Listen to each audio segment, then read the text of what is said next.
começa errado não pode acabar bem. E começou errado considerada a competência do Supremo. A competência do Supremo está na Constituição Federal e o preceito é exaustivo. O Supremo não é competente para julgar cidadão comum, para julgar originariamente ex-presidente da República, ex-deputado federal ou ex-senador. Basta que indaguemos o atual presidente. Quando respondeu criminalmente, ele o fez aonde? Na 13ª Vara Criminal de Curitiba. A legislação não mudou. Por que o ex-presidente Bolsonaro está a responder no Supremo? Isso é inexplicável. E a história em si é impiedosa, vai cobrar essa postura do Supremo, inclusive quanto àqueles que participaram das arruaças de 8 de janeiro, que são cidadãos comuns. Quando o Supremo decide, não cabe recurso a um órgão revisor. Então, o devido processo legal fica prejudicado. Não se avança culturalmente assim, maltratando a lei das leis, que é a Constituição Federal. Agora, o momento é de temperança, é de buscar-se a correção de rumos sem atropelo, principalmente sem partir-se, como que, para uma censura prévia. Isso é incompreensível em um Estado democrático de direito. O senhor vê, então, nessa decisão de Moraes, censura. Em quais pontos exatamente, ministro? Quando ele proíbe a participação em rede social, quando ele proíbe e aí passa a apenar o cidadão, que o cidadão mantenha um diálogo com terceiros e impõe, pior do que isso, impõe a um ex-presidente da República algo que é humilhante, que é o uso tornozeleira.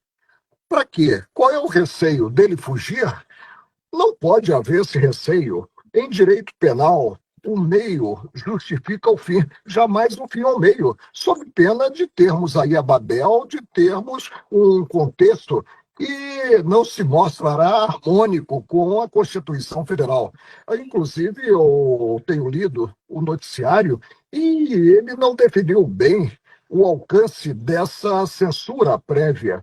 Censura, considerado os ares democráticos da Constituição de 1988, é inimaginável. Qual é a medula do Estado? A liberdade de expressão. Agora, prejudicados, sim, podem entrar com ação visando responsabilizar quem direito penalmente e civilmente. Eu não vejo com bons olhos e fico muito triste porque o desgaste do Supremo, o desgaste institucional é enorme.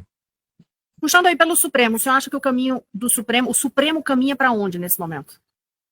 Não sei. Basta considerar que houve uma emenda regimental deslocando a competência do plenário para as turmas em processo crime. Estive 31 anos na bancada do Supremo e nunca julgamos em turma processo crime. Alguma coisa está errada. Eu espero que não se chegue a julgar processo crime individualmente, monocraticamente. Ministro, em relação às decisões de Moraes, e neste caso específico de julgamento dessas decisões sobre o ex-presidente Jair Bolsonaro, o senhor acha que o que está movendo ou embasando essas decisões de Moraes, hein? Eu teria que colocá-lo em um divã e fazer uma análise, talvez mediante um ato maior, uma análise do que ele pensa, o que está por trás de tudo isso. O que eu digo é que essa atuação alargada do Supremo e uma atuação tão incisiva implica desgaste para a instituição.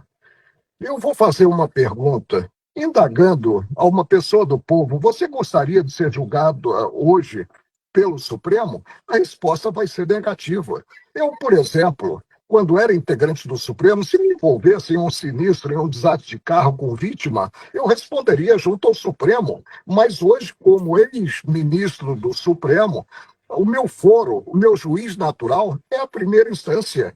E a primeira instância com possibilidade de, havendo uma decisão com a qual não concorde, recorrer a um órgão revisor. O devido processo legal fica prejudicado. Hoje o senhor diz, pelas condições que estão impostas ao ex-presidente Jair Bolsonaro, são condições comparáveis ao de um preso condenado? O preso condenado, com sentença não mais sujeita à impugnação, ele cumpre a pena. É preciso observar que essas medidas alcançam a dignidade da própria pessoa. uso de tornozeleira, a proibição de sair de casa, que é praticamente uma prisão domiciliar.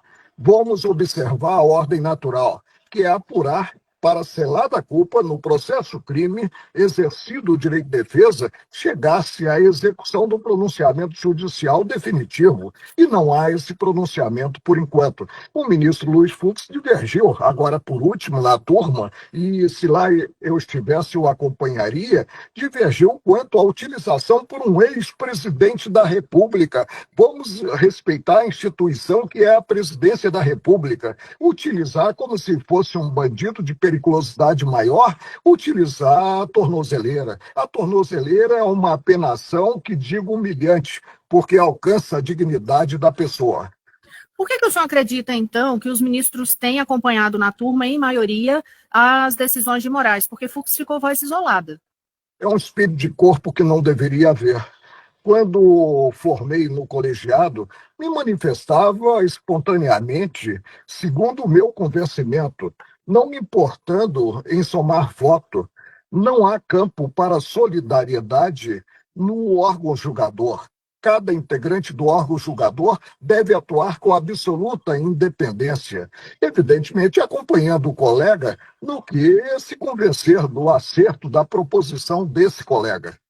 O senhor vê alguma previsão, assim, alguma perspectiva de mudança de cenário nesse comportamento da corte a partir do momento que houver mudança na presidência em setembro? Se sim, por quê? O presidente, ele é um coordenador dos trabalhos. Ele não é um superior hierárquico. E cada qual é que tem que compreender a envergadura da cadeira e a importância dos atos que pratique. E aí praticar atos afinados com a legislação, com o arcabouço normativo. Eu repito, o Supremo hoje está na vitrine e é alvo de imensas críticas. Eu, por exemplo, saio, as pessoas me reconhecem na rua, eu nunca fui hostilizado como juiz, e reclamo do Supremo. E isso é péssimo. O Supremo é a última trincheira da cidadania, deve agir como última trincheira da cidadania, dando exemplo, portanto, aos demais órgãos do Poder Judiciário. O senhor avaliaria, então, que falta, de certa forma, algum pulso ali, ou uma orientação mais firme do ministro-presidente da Corte hoje, o Luiz Roberto Barroso? Não, porque fica muito difícil para o ministro-presidente impor certa ótica. O que cabe a ele, no máximo, é fazer uma ponderação no sentido da correção de rumos. E como ele poderia fazer isso? Conversando, no diálogo, um diálogo aberto, ainda que reservado, né, com o próprio ministro que está a atuar. Hoje, e ele ficou como relator de todos os casos que tenham alguma ligação com aquele inquérito inicial, que eu rotulei como inquérito do fim do mundo, tudo vai para ele, ministro, ele é o relator de todos os casos. Isso não é bom, quando se deixa de observar o critério democrático, que é o critério da distribuição.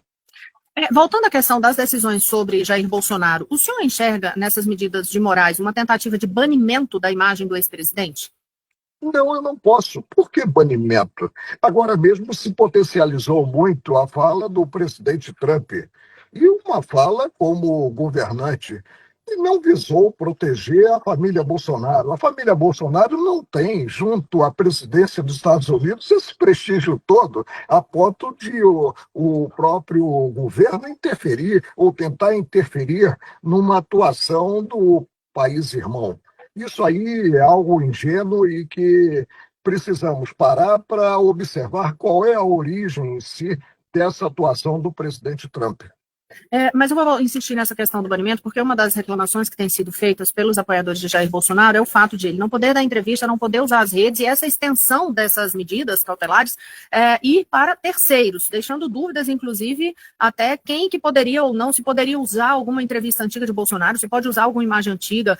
Existe dúvida em relação a isso, inclusive. Eu só espero que essa postura não acabe intimidando a grande imprensa e gere aí um cerceio e gere consequências inimagináveis. Não se coaduna com o Estado Democrático de Direito o que vem ocorrendo. Nós não tivemos isso sequer quando vivenciamos o regime de exceção, que foi o regime militar.